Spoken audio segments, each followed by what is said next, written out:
कोणता सासरा जे आपल्या शरीरामध्ये काम, क्रोध, मद, मत्सर, दंभ, अहंकार जे आहेत ते आपले काम इंद्रिय ज्ञानेंद्रिय स्वच्छ करण्यासाठी नाथ महाराजांनी वर्णन केले. काय म्हणते?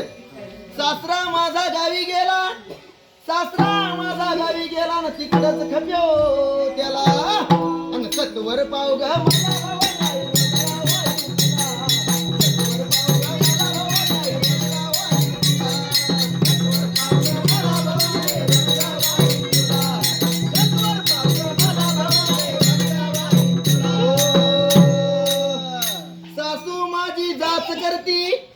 सासू माझी जात करती लवकर निर्दाळ तिला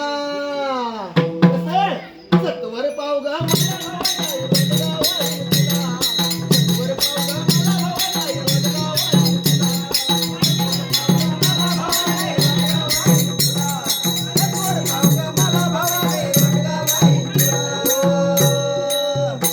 जाऊ माझी फडफड बोलती, जाऊ माझी फडफड बोलती ओळखी कर ग